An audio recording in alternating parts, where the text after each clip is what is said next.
Hi, welcome back to the nbNorEast Content Creators Collective. Up today we have Joan Blake Savoy, a local author who's just published her third book, Secrets Kept. You can find this on Amazon. I will put a link in the description below. What interested me about Joan's work this time around was her use of AI to come up with some of the images that you will see within this presentation. At the Collective, we're all about trying to take our current artistic abilities or creative abilities and try to add new technologies to them. And I think Joan has done a remarkable job at taking what she knows, which is writing a book, and because she couldn't find anybody to give her a cover for her book, she decided to try her hand at AI, and worked out admirably. I had an opportunity to attend this presentation earlier this summer at the Restigouche Regional Museum, which I am a volunteer thereof. And if you like this content, by all means, please like, share, comment, definitely subscribe to the channel if you can, and pass on the information that we exist, because there will be more things like this coming along in the future. Have a great day, and we will see you in the next one. Order in the court!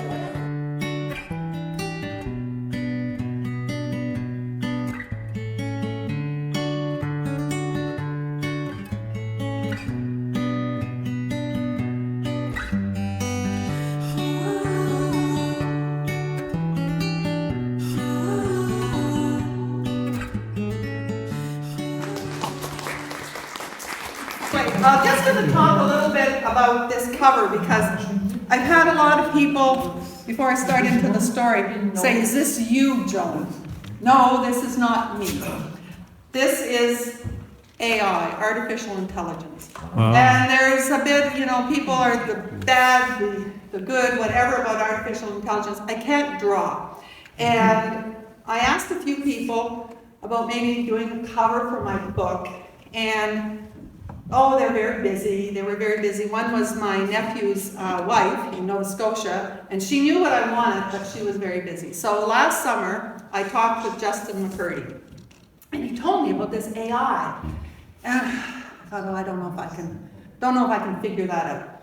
He said, no, you can figure it out. So I found out how to get onto the computer and get to a site for AI, and what it taught me is that when we explain things to people, sometimes we wonder why they look like, I don't know what they're talking about. Because to do AI, you have to be very clear and very specific on your instructions. The language that you use, the terminology that you use. So I wanted a young girl who was about 16 years old, looking like she was leaving home, and I have her on a train at one point. So that was the picture in my head, and this is the picture that I got on the front. So it's no real person, but it's what I had in my head.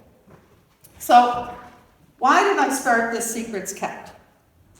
Now some of you may go, oh my gosh, Secrets Kept, yeah, there's secrets in our family, don't want anybody to know about those secrets. So my goal was, my grandmother Blake was a Murchie. And Dad always said, I don't know, we don't talk about that. I would ask questions about who were her parents. We don't talk about that, Joan. You don't need to know anything about that. Whereas on my mother's side, the Hamiltons, I had them back to Scotland. Mom told me all the Millers and the Hamiltons. Dad, no, we don't talk about that. So I did my DNA. I did, and so how many people here have done their DNA? Okay, that was a real interesting thing. I found my grandmother's family. I found my grandmother's father, her mother. I went to the archives. I learned about the people that I was related to. And I have to say, all the people I've contacted and I now know are my cousins, they were happy to know that. Nobody said, Joan, stop doing that. I even found a first cousin. And to me, that was wonderful, because this first cousin had no idea that they had family here. And it was just, I met them in Ottawa, and it was just wonderful. But as I was doing all of that research, I thought, what was it like for my grandmother to grow up and not know who her biological parents were? Did she question it? Did she wonder, who do I look like? Is there somebody down the road that's related to me? I don't know. And my dad would go, yeah, I think we're related to them. I don't know, he said. So I put myself, so my character, and when you're writing a book in a local area, people go, yeah, they're talking about me. Or she's writing about me. Or something. And I didn't want people to think that this was about them personally, because it was things that I learned as I was doing this research. And all families have secrets. I don't know, maybe you are in a family with no secrets, but in my research, there's secrets everywhere. There were young girls sent to the States. There were young girls sent to Ontario. And their children were given, sometimes they were taken away from them, forced or whatever. Sometimes they were told their babies died when they were born, which again was not true. And so I just thought, let's see what Mary would think. So I'll just read a bit. I guess I'll sit down maybe, and then I'll get up again. And you can ask questions at any time. Any time that I read, that's the way I am. Don't wait till the end or whatever. So I picked out a bunch of things. So this is how I started. And so each chapter tells something and it gives the time period. So this is 1960 and it's called The Empty Seat. She looked across the class to the empty seat.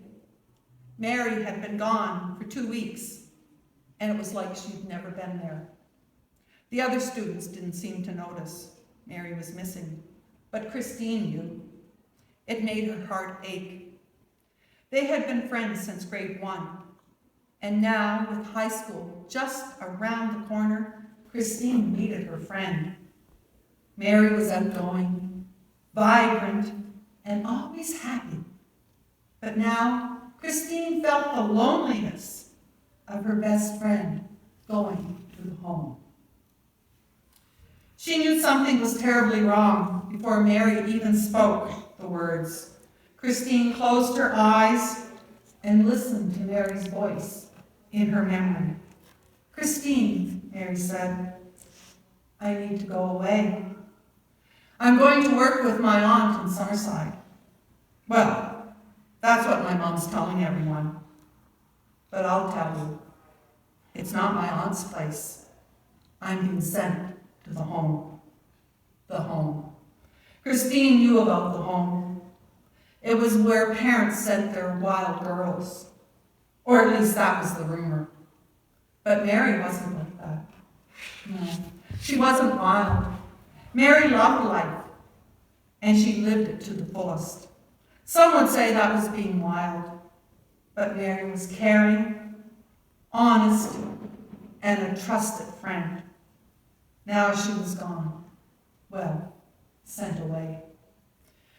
So when my first teaching job was in Oromocto, I had a lot of kids from the base. And that scene came from a memory that I had. I was teaching grade 8. And in September, I had a young girl in my class, and by October, she was gone. Nobody told us where she went. No, but later on, I found out that she was sent to a home for unwed teenagers, and she never came back. She never came back that year. So that scene came from that memory so long. This was 1979, so it was a long time ago. And over the years, I thought about this young girl, and I thought, what happened to her? What happened to the child that she was carrying? Where did she go?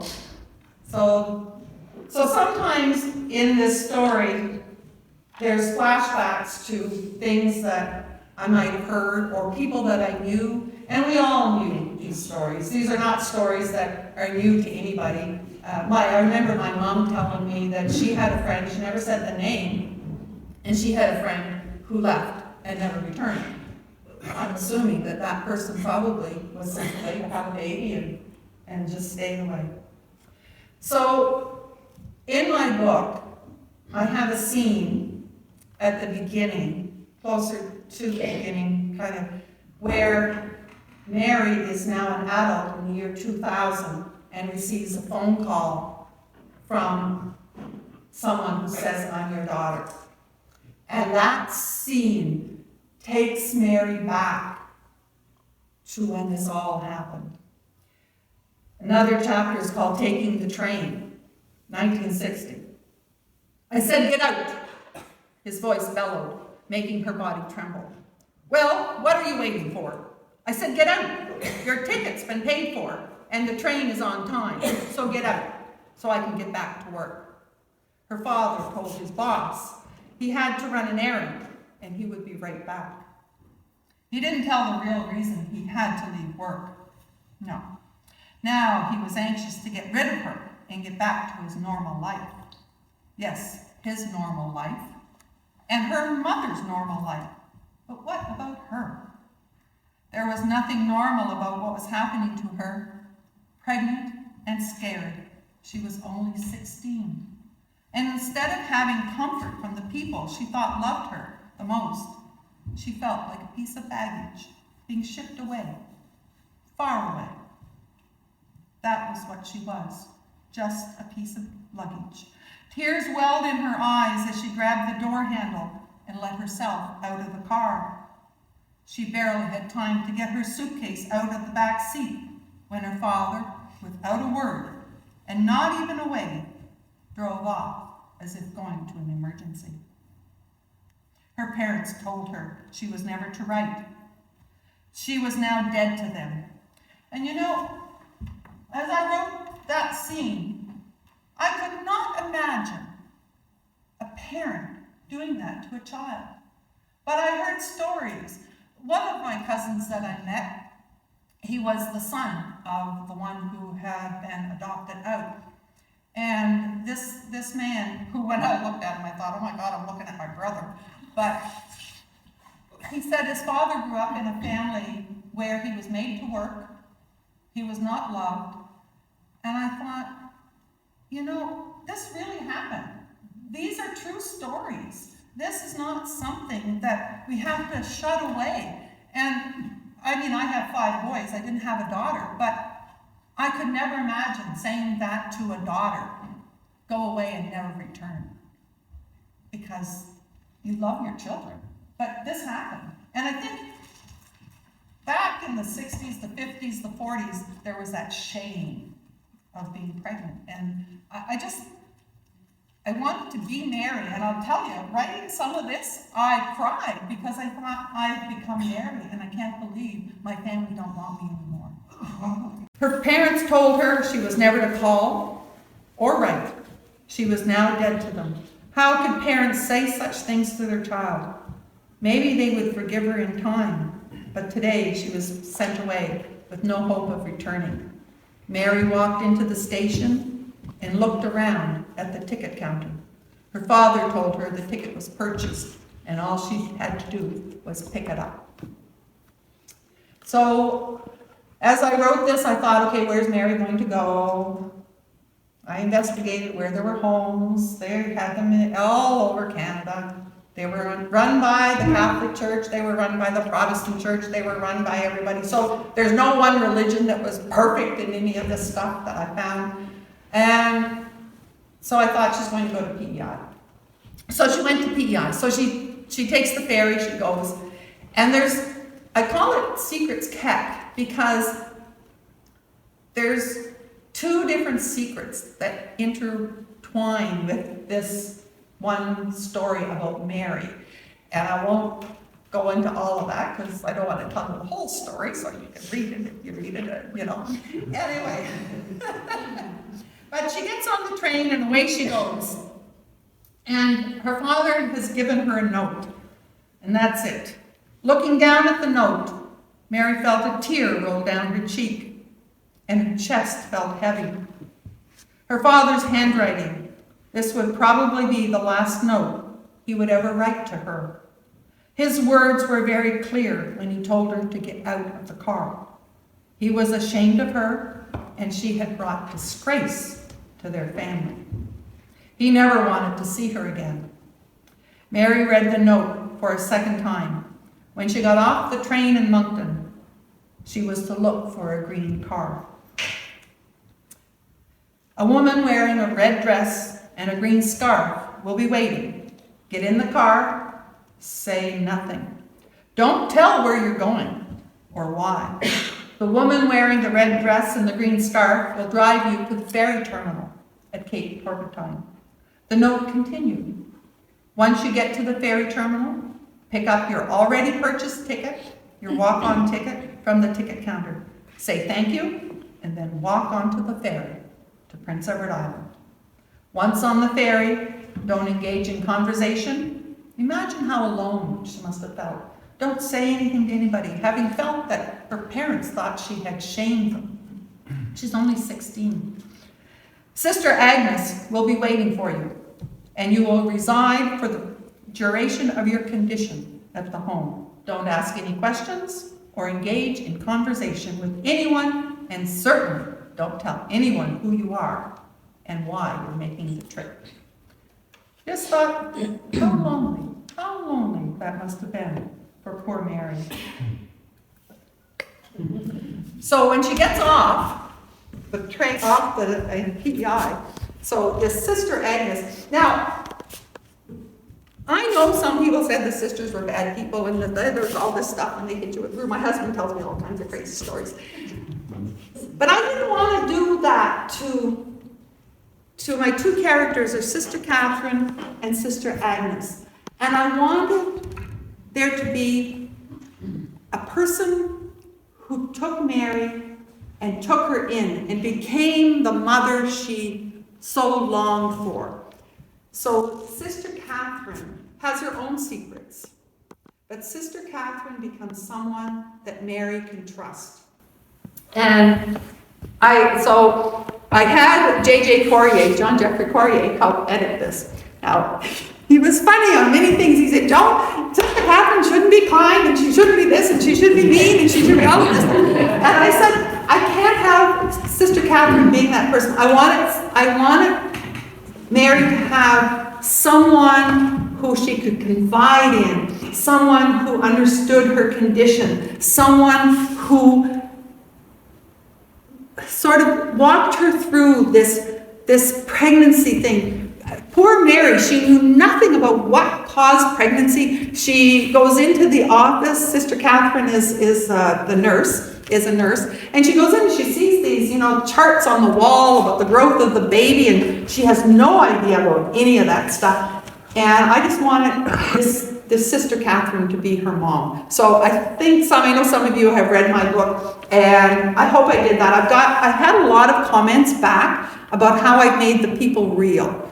And that's what I wanted for Sister Catherine.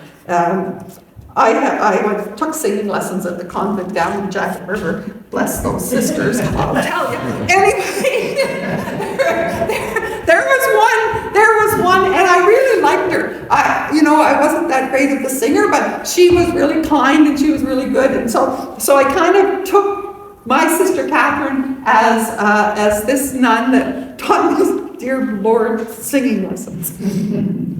So she gets picked up by Sister Catherine. Sister Agnes was supposed to pick her up, but Sister Agnes was busy or sick or something. So Sister Catherine picked her up, and she gets to the home, and you can just picture the home. It's this big brick, building, like you see a lot of the residential schools, or in my case, it took the image of Don Bosco, which was in Jacket River. So I had a lot of these things that I grew up that became my visions of what these buildings look like. So so each room has 3 to a room, and her 2 roommates are Karen and Maud. So this is when she meets them. My name is Karen, said the taller girl. My name's Maud, said the shorter girl with a smile. The 2 girls nearly spoke in unison, which calmed her a bit. Mary smiled at the girls. Am I sharing the room with both of you? Yep, you sure are, said Karen. Actually, there's another girl. Her name is Susan, but she has the bed next to the wall. She delivered her baby a few days ago, and I think she'll be leaving real soon. Karen spoke so fast that Mary had a hard time following her. I think she's from Nova Scotia. Well, not sure. She didn't talk much, and when we asked her questions, she only gave one-word answers. She was sad all the time. Mary looked over to the empty bed next to the wall. She noticed the steamer trunk under the bed. But other than that, there was no clue to help describe the girl they called Susan. I see Myrtle. Now, Myrtle is the cook in the kitchen, and I pictured her as a cook with apron and just the way you picture a cook back in the day. I see Myrtle told you which bed was yours. I hope you don't mind being under the window, Maud said, looking at Mary sitting on the bed holding the handle of the old battered suitcase. Yeah, her parents gave her the oldest suitcase to put all her belongings in, and she had to walk around with this tattered suitcase. People would look at her. I used to have that bed, but I found it cold. I also move around a lot when I sleep, and I nearly fell on the floor one night. Maud gave a quick smile. When Arlene, that was the girl who was here before you, had her baby and left, I took her bed against the other wall. Maud let herself fall onto the bed and gave a loud sigh and let out a giggle. Now, if I roll over, I won't fall on the floor. Plus, it's much warmer here, Maud said with a giggle. Mine is the one next to you, the one with that extra pillow. Karen pointed to the second pillow that sat on top of the bed. The pillows here aren't that comfortable, so my mom sent me a pillow. Mom? Your mom sent you a pillow? Mary looked confused. She was sure all the girls at the home were like her, sent away and disowned by their families. Yeah, my mom sends me letters, and every once in a while, she sends me a care package. Karen smiled. Karen isn't like most of us here, kicked out and unloved. And I wanted to make sure that not everybody in my book came from a family that sent them away never to return. Because that's not what all families did. Maud looked from Karen to Mary, then raised her eyebrows and gave a half smile. Mary's not like that. Mary, it's not like that, Karen interrupted Maud. My parents were very upset when I told them I was pregnant. They were ashamed, and my dad was the one who wanted me kicked out. Karen's voice quivered. Dad said I disgraced our good family name. Mom told me to leave Dad be for a couple of days, and she'd deal with him. Mums were like that. Karen sat on her bed and took a deep breath. My parents heard about this place from another family whose daughter was sent here. Karen let out a long, slow breath and ran her fingers through her long hair. Anyway, they looked into things and told me I was going to go work for my Aunt Edna, who had just some type of surgery on the island. Mary was confused again. Work for your Aunt Edna? Does she work here? No, Karen laughed. There's no Aunt Edna. But that's what my parents told me to tell people who might ask where I was going if anyone saw me on the train with my suitcase. And that happened too. Maud was nodding her head and smiling, hearing the story again. Nope, there's no Aunt Edna, Karen smiled, thinking about the lie. But that way, Mom said we could keep our family honor, and then when the baby was born, I'd return home, and if people were to ask about Aunt Edna, I'd tell them she's much better and she doesn't need my help anymore. And those things happen too. Those things happen too. So, of course, Mary they all have jobs to do in the home, and some jobs were tougher than others. But Mary was lucky. I won't tell you what her job was, but she was very, very lucky. She was very lucky. So this chapter is called The Closed File, and it's 1960. So this might give you a little hint of another secret that's happening. Now that her office was empty, it was time to go through the papers she pulled from her private files, lists of names dating back to the 1940s. Slowly, Sister Agnes let her eyes scroll through the list of names on the pages. There were names of young women during years of the war who found themselves pregnant and alone. Others were women whose men went off to fight battles in Europe, leaving them with a house full of children and no money to feed another mouth. There were many sad stories during those years, and the names brought back memories of the faces of the people involved, and especially the babies. Halfway down page 14, Sister Agnes stopped and read the name out loud, Maggie MacDonald. Maggie was special. She wasn't like the many girls who came here. Her boyfriend had been killed in a farm accident. and the young girl was devastated. Maggie was like a little bird with a broken wing. Depression, at the time, was not a topic families accepted. Maggie's family didn't understand what was happening with their daughter, so having her move to the home was the only option they had. Maggie had planned to return to her community of Brown's Flat in New Brunswick, but as the months went on, she found herself settling into a routine and had asked Sister Agnes to stay. The home was her safe place, with no judgment to Maggie.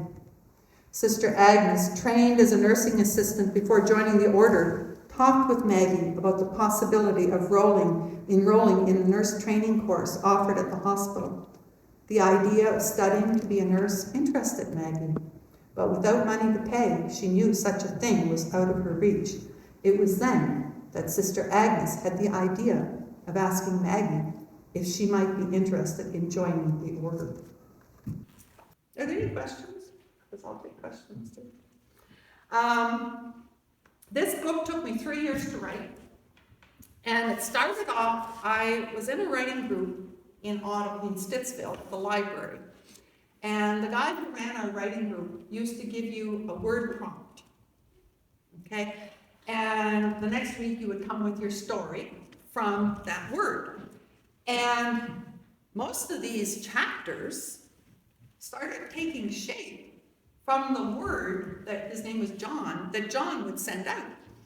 And there was one of the members in the group, her name was Mari.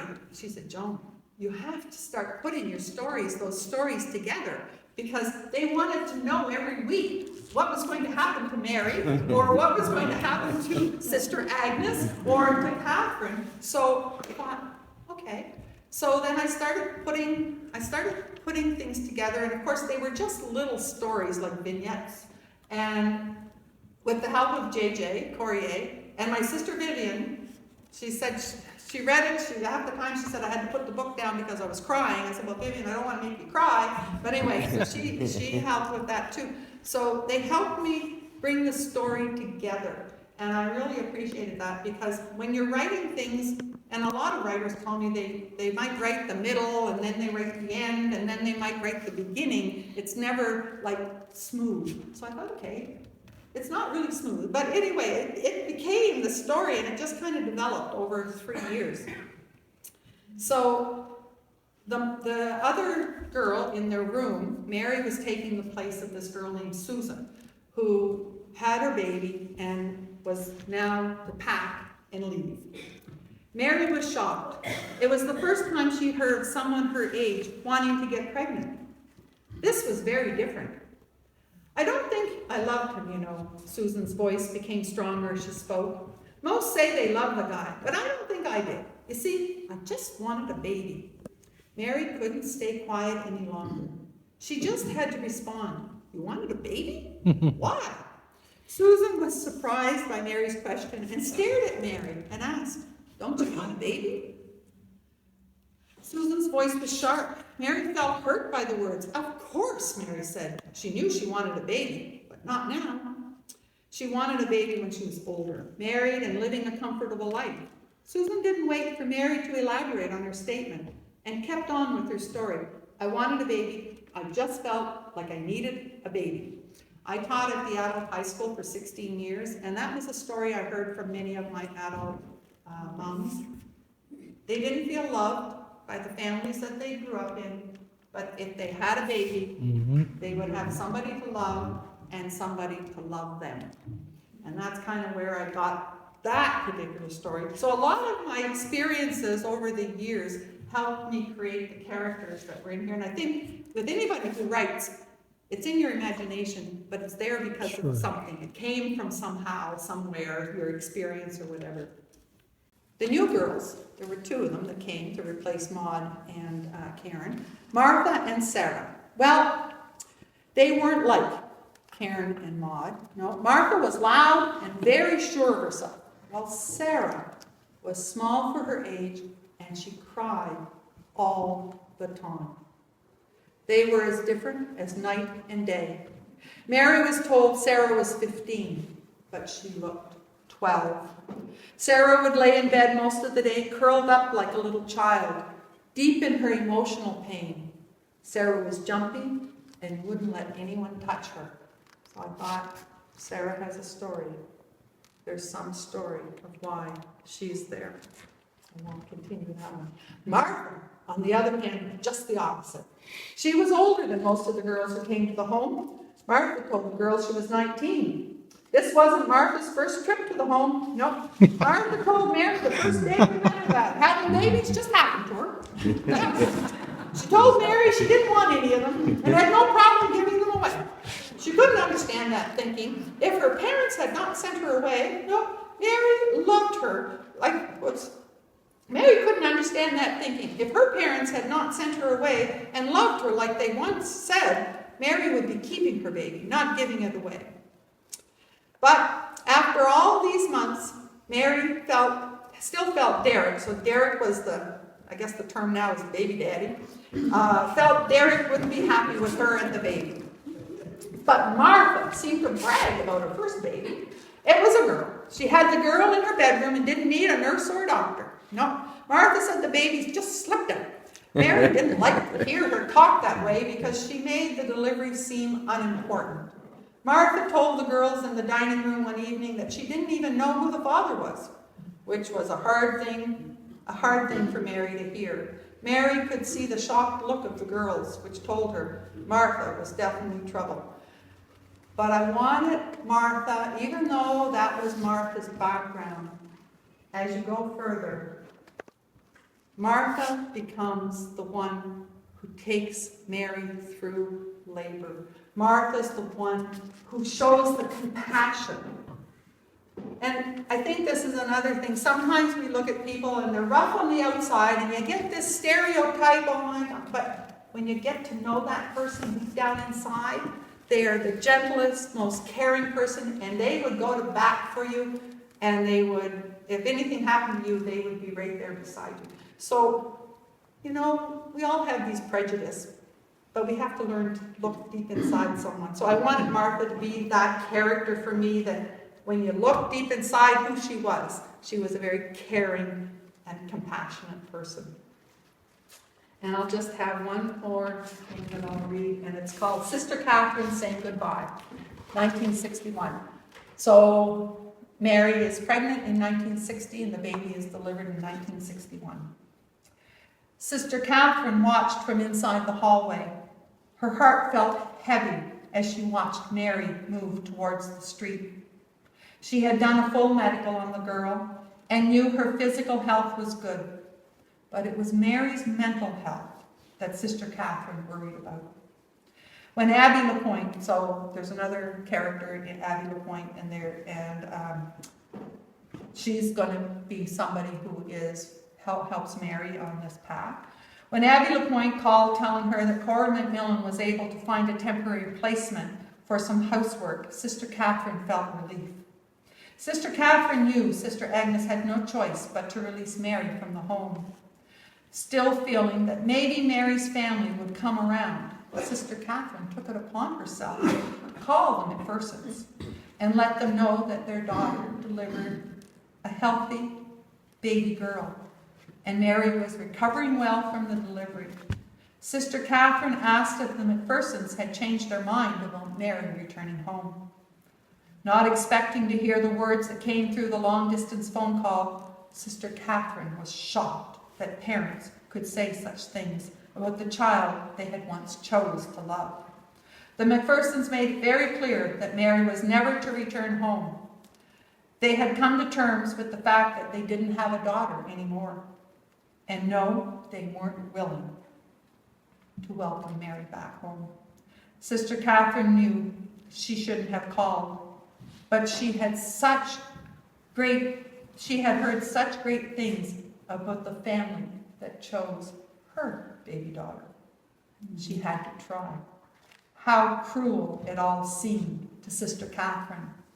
What would become of a young girl with no family to love? Sister Catherine looked away as she watched Mary take her first steps from the home. Her heart felt pain, a dull ache of concern that rose slowly like the tide. What gave them the right to judge this young girl? Sister Catherine kept repeating Matthew 7, verse 1, over and over in her mind. Do not judge, or you too shall be judged.